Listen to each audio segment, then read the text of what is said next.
But once the videos show up, they will stay in the rankings much, much longer than the bookmarks. So why do we bother with social bookmarks?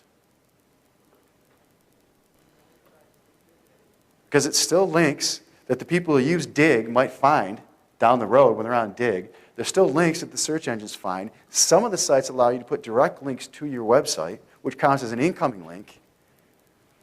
And in the first 24 hours, let's say it's time sensitive. I don't have the shots here with me. Altitude launched. Good friend of mine, wanted to help him out. He actually, what was really nice about that is Evan. I had a conference in November, and he wanted to come speak, and he was doing his big altitude launch. And he said, I'm booked, I'm coming in, taking the red eye in, we're launching on Friday, we're taking the red eye in, I'll be there at 5 a.m., sleep for a couple hours, I'll present for you on Sunday. I said, you an idiot, you don't need to do that. But it's great that he offered, and that's what he's willing to do. And I wanted to mail for him, but I couldn't. I had my own promos going on, I had my own seminar to host for people, and everyone knows what a pain those are to host, so you should thank Buck and Brock, because it's a lot of work, and the support staff also that takes care of you, because it's a lot of work. So I couldn't do that, but I said, well, I'm doing this little presentation about how we do this kind of stuff here. Why don't I show them how that works? A little bit different presentation because I used a network of blogs to do it. But I owned every spot there was to own on Google within 24 hours for 15 minutes worth of work. The product paid $800 a sale. I hadn't mailed in over a week, and I made a lot of sales overall, and I can't say for certainty because I did send 1 or 2 emails out about it, but it had been over a week. But I got a lot of other sales that came in, and I do that for a lot of stuff. So if you're selling an information product, well, what happened? I didn't have a lot of time. I couldn't build a website and spend 3 months promoting the thing to get it ranked up high long term. But I could promote the heck out of it on my blogs and then take these social marketer links and go out there and social market it. And I just told you, those social markers show up right away. So if there's a 24-hour time frame before the deal expires and you want to get your word out fast and rank high in the search engines, how are you going to do it? You blog it, ping it, you bookmark it. The videos then will stay in there long term. So if you do a search now, you'll see in the videos I showed you a shot, the videos will still rank high 2 months later. The bookmarks tend to fall away. But if it's a time-sensitive offer, and there's 48 hours before it expires, and the closing pipeline profit's down for good, and the price is going up $2,000, and you want to be found in the search engines because we know what? There's going to be a lot of buzz on all the websites. The social marketing websites will be buzzing about how Pipeline Profits is about to close down and how great those guys are. And then they're going to go to the internet and say, darn, how do I find a link? Where is their website? I want to know more about this Pipeline Profit system. Well, if they're paying a $1,000 commission, and these people know they heard on their social networking site that they're worth joining, but there wasn't a link for them to join, so what are they going to do? They're already on the internet. They've already been told by their buddies in the social marketing field that it's a good product. What are they going to do? They're going to search. And what are you going to do? Give them what they want.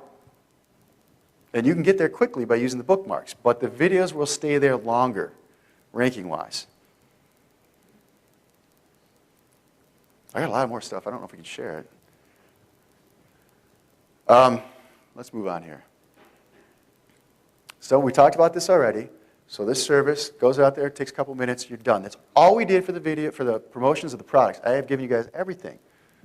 Put out the blog, did the traffic geyser, did this thing, social marker, and that was it. And I showed you the traffic figures early on in the presentation. And they were very respectable. I mean, a couple thousand uniques a day is pretty good, especially in highly competitive markets. So we made sales. We didn't do opt-ins because we didn't add opt-ins to it. But we made sales, and we got a lot of traffic. People offered to buy links from me immediately for more than I paid to have the site built. And I didn't have to go find them. All right. We already talked about this, the top 3 out of 4 in 24 hours for the video submissions. Stuff works. So this is the screenshot from at the event itself. Here's another thing too. I call it the breadcrumb trail SEO. This is what the whole thing's about. It's about leaving a breadcrumb throughout the internet. By using these social marker sites, these social networking sites, these social media sites, these Web 2.0 sites, you can call them whatever you want. It's just a big community. That's what it's all about. It's about building a community and tapping into the community for traffic. I call it the breadcrumb trail SEO. Because what do? They go to the search engine and they find little breadcrumbs all over. They find my delicious. Here we go. Someone clicks here. That's one of the social bookmarking sites. It's not my site per se, but within 10 minutes, this thing could show up in the search engine and someone's looking for whatever it is we were talking about, Casio XLM EXE10, they click it, they go to Delicious, there's a page that says this came from this blog. Now, some of the sites allow you to customize them, like the MySpaces and the YouTubes I showed you earlier, and the Squidoos, so you could really optimize the pages when they get there. They're going to want to come to your website. Other ones, not so much, but it doesn't matter.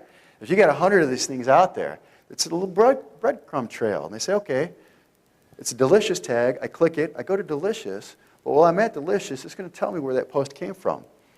Oh, digitalcamerareviewsblog.com. Well, if you read my top 10 do's and don'ts about picking domain names, one of the things I said is you need to pick names that make people want to take action. If I call it xyz2wz.com and someone reads that in the search results, is that going to make them want to click it if they're looking for digital cameras? What if they're looking for digital camera reviews? I can tell you because I test it, but it matters. So if someone visits Delicious and they see if they go to Delicious because they found a tag about digital cameras, and they go to Delicious and it says visit wxyz.com, that doesn't really call out to them, does it? And I can't modify Delicious as great as I can as YouTube and MySpace. So a way around that is, in any search engine results, especially if it's your own search engine result, you use a domain that calls out to the people for what they're searching for. Well, if they're looking for digital cameras, and if you look, one of the top searched for terms is digital camera reviews. How do you think I named my website? Did I just pick it out of the air? Was I selling bazookas and decided to call it Digital Camera Reviews Blog? People are looking for digital cameras. One of the most highly searched after phrases in conjunction with digital cameras is reviews. Digital camera reviews. That wasn't available, so I tagged blog on the end of it, which was the most popular word 3 years ago, so people know what a blog is. And boom. So when they go to Delicious, I can't customize that page nearly as well as I can customize it for YouTube and MySpace. But if they go there, they follow this link over there, they'll see, hey, this blog posted about this camera, and the name of the blog is Digital Camera Reviews. Well, you know what? I really am looking for digital camera reviews. So I'm going to click it and go over. Now, if this is a search result in general, and it said digital camera reviews, and it said spot number 1, digitalcameras.com, spot number, dot number 3 is about bazookas. If your URL shows up in Google itself, it says digital camera reviews, and someone's looking for digital camera reviews, if it's number 2, and the guy who's in the number 1 spot, it says something like, see Britney fall down drunk someplace, and they're looking for digital cameras, but they're ranked number 1 for digital camera reviews, which one would you click? If you're truly looking for digital cameras, right? You're going to click the URL that says digitalcamerareviews.com. Plain and simple. AdWord ads, we should test that extensively. Capitalizations, word usage, you name it. It all makes a difference, substantial difference in your income. Is that clear? Because I didn't have an example to show you, but that's exactly, like I say, name your URL so people want to take action. If they're looking for digital cameras, call it digital cameras. If they're looking for reviews, put reviews in there. Give it something that they want. The URLs I used to have the most luck with in AdWords when I used to do that was the URLs that would say they're not telling you the whole truth, they're hiding something from you, which is perfect for your guys' markets.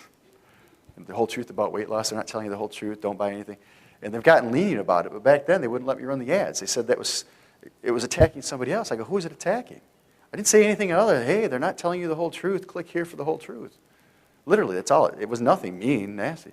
And Google wouldn't let me run those ads, but they were the highest click-through rates I had, too. So I think they've laxed that up a little bit.